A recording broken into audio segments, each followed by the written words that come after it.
بہلول اور ابو حنیفہ۔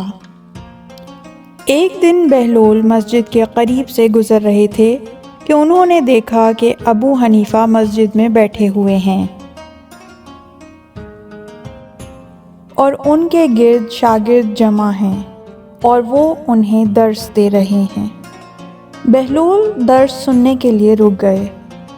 اس وقت ابو حنیفہ نے کہا، میں نے امام جعفر صادق علیہ السلام سے 3 باتیں سنی ہیں جنہوں نے مجھے سخت پریشان کر دیا ہے۔ امام جعفر صادق علیہ السلام نے پہلی بات یہ کہی کہ خدا کا دنیا و آخرت میں دیدار محال ہے۔ مجھے ان کی اس بات سے سخت اختلاف ہے۔ بھلا یہ کیسے ممکن ہے کہ ایک چیز موجود تو ہو لیکن وہ دکھائی نہ دے؟ انہوں نے دوسری بات یہ کہی کہ شیطان کو دوزخ میں آگ کا عذاب دیا جائے گا۔ مجھے ان کے اس نظریے سے اختلاف ہے، کیونکہ شیطان تو خود آگ سے بنا ہے، اس پر آگ بھلا کیا اثر کرے گی؟ اس کے بجائے اسے برف کا عذاب دیا جائے گا۔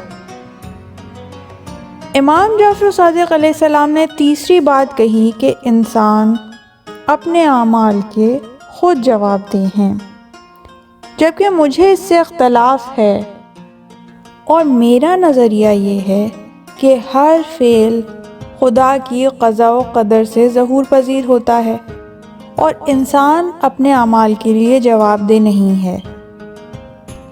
بہلول نے جب ابو حنیفہ کی یہ باتیں سنی تو انہوں نے اس کے جواب کے لیے مٹی کا ایک ڈھیلا اٹھایا اور ابو حنیفہ کو مارا۔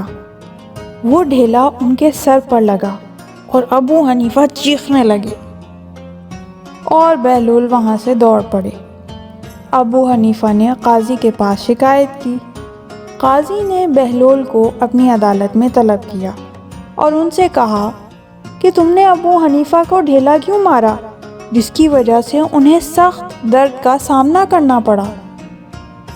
بہلول نے قاضی سے کہا، قاضی، میں جب مسجد کے پاس سے گزرا تو اس وقت یہ صاحب یہ کہہ رہے تھے کہ جو بھی چیز موجود ہے وہ قابل رؤیت ہے، یعنی جو بھی چیز موجود ہو اس کا نظر آنا ضروری ہے۔ تو اب میں ان سے یہ پوچھنا چاہتا ہوں کہ اگر ان کے سر میں درد ہے تو وہ مجھے اپنا درد دکھائیں، وہ نظر کیوں نہیں آ رہا؟ ورنہ ان کی یہ شکایت جھوٹ پر مبنی ہے۔ قاضی صاحب، آپ اس سے پوچھیں کہ میں نے اسے کیا مارا ہے۔ قاضی کے پوچھنے پر ابو حنیفہ نے کہا کہ اس نے مجھے مٹی کا ڈھیلا مارا ہے۔ بہلول نے کہا، ابھی یہ صاحب اپنے شاگردوں کے حلقے میں کہہ رہے تھے کہ شیطان کو آگ نہیں جلائے گی کیونکہ وہ خود آگ سے بنا ہوا ہے، جبکہ یہ حضرت بھی تو مٹی سے بنے ہوئے ہیں، انہیں مٹی کا ڈھیلا کیا نقصان پہنچا سکتا ہے؟ ابو حنیفہ نے اصرار کیا کہ اسے اس کے جرم کی سزا ملنی چاہیے۔ بہلول نے کہا، قاضی صاحب، ابھی چند لمحات پہلے یہ صاحب کہہ رہے تھے کہ ہر کام خدا کی قضاء و قدر اور مشیت سے سر انجام پاتا ہے، انسان تو بیچارے مجبور محض ہیں۔ اس کے مطابق انہیں یہ تسلیم کر لینا چاہیے کہ انہیں میں نے مٹی کا ڈھیلا نہیں مارا، بلکہ خدا کی قضاء و قدر کے تحت انہیں ڈھیلا لگا ہے، لہٰذا اس کا جواب دہ میں نہیں ہوں۔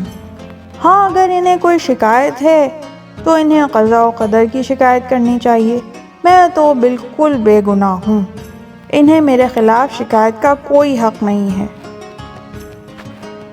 ابو حنیفہ بہلول کے جوابات سے سخت شرمندہ ہوئے اور سر جھکا کر عدالت سے باہر آئے۔ قاضی نے بہلول کو باہر جانے کی اجازت دے دی۔ یوں بہلول نے اپنے ایک ڈھیلے سے ابو حنیفہ کے تینوں نظریات کو عملی طور پر غلط ثابت کر دیا۔ اس طرح کی مزید تحقیقی، علمی اور تاریخی ویڈیوز دیکھنے کے لیے چینل کو سبسکرائب کیجیے اور بیل آئیکن پہ کلک کیجیے۔ ویڈیو کو لائک کریں اور کامنٹس کے ذریعے بتائیے کہ آپ کو ویڈیو کیسی لگی۔ اگلی ویڈیو تک کے لیے خدا نگہدار۔